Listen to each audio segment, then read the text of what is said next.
यदि अपने इष्ट पे आपको विश्वास है तो फल आपको मिलना ही मिलना है।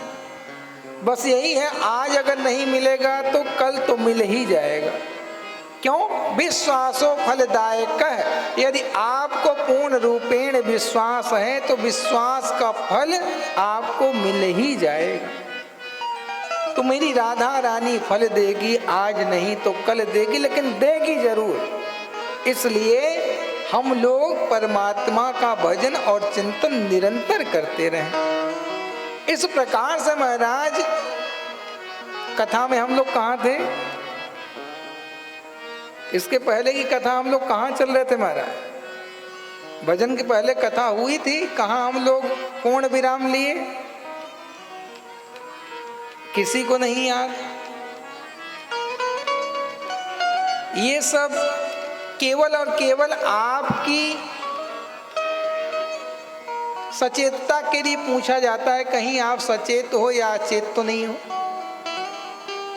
कथा का पूर्ण विराम कहाँ हुआ? सच्चा वक्ता वही, सच्चा श्रोता वही होता है जिसकी पकड़ मजबूत हो कि महाराज जी ने पूर्ण विराम लगाया कहाँ। कहने का तात्पर्य कथा को पकड़, जो कथा की पकड़ है उसको निरंतर बनाए रखो, तभी श्रोता के लक्षण हो पाएंगे।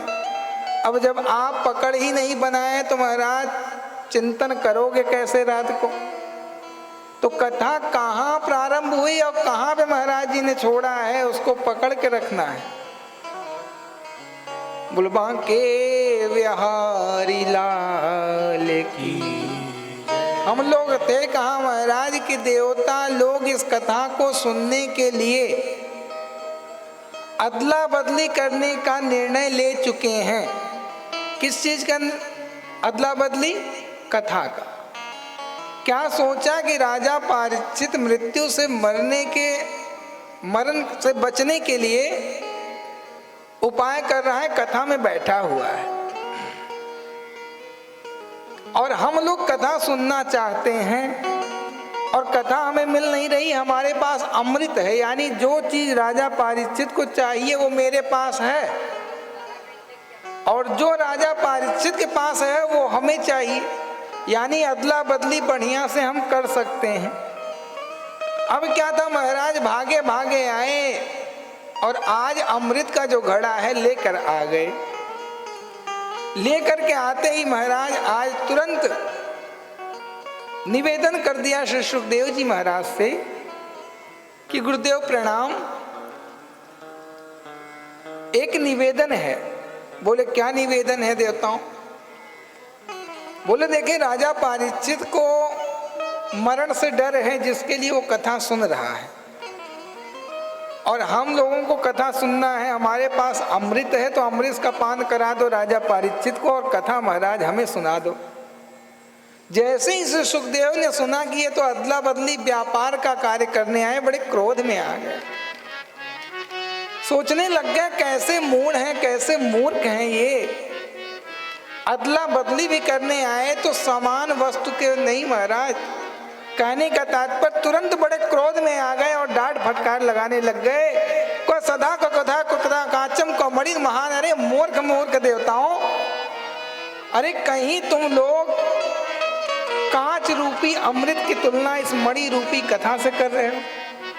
अरे तुम्हारा जो अमृत है वो कांच के समान है और हमारी जो कथा है ये महाराज मणि के समान है।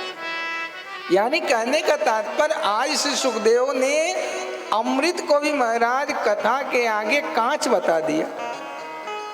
तुरंत कहा कि अरे मूर्खों, यदि अदला बदली भी करनी होती है तो समान वस्तु सामने होती है तभी अदला बदली होती है। यदि समान वस्तु नहीं है तो अदला बदली नहीं हो पाती। इसलिए व्यापारिक दृष्टि से भी हमारी आपकी अदला बदली नहीं हो सकती। डांट के भगाया महाराज। भागते भागते देवता गए, श्री सुखदेव जी के आगे रुके नहीं और भाग के पहुंच गए कहाँ? आज ब्रह्मलोक में ब्रह्मा जी के पास गए और चरणों में गिरकर निवेदन करने लग गए। जाके कहा, जानना चाहते हैं ब्रह्मा जी कि महाराज कथा में ऐसा क्या है कि कथा हमें श्रवण करने का मौका नहीं मिला और मुझे भगा दिया गया। जानना चाहते हैं कथा में ऐसा क्या है। ब्रह्मा जी ने कहा भाई देखो, कथा की महात्म तो हमें भी नहीं पता, कथा की विशेषता।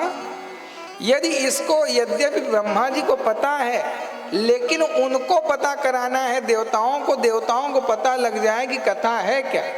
उन्होंने कहा मुझे तो नहीं मालूम महाराज कथा में ऐसा क्या है। यदि कथा की विशेषता देखना हो, कथा का महत्व देखना हो, तो 7 दिन देखते हैं कि 7 दिन बाद राजा परीक्षित इस कथा को श्रवण करने के बाद उसकी क्या गति होती है। सब बड़े जोर से इंतजार करने लग गए और अंततो गत्वा देखा क्या, 7 दिन में राजा परीक्षित को श्री सुखदेव महाराज कथा श्रवण करा के भय मुक्त कर दिया। और भय मुक्त करने के बाद क्या हुआ कि राजा परीक्षित परमात्मा के परम पद को प्राप्त कर गए। बोलो श्रीमद् भागवत महापुराण की।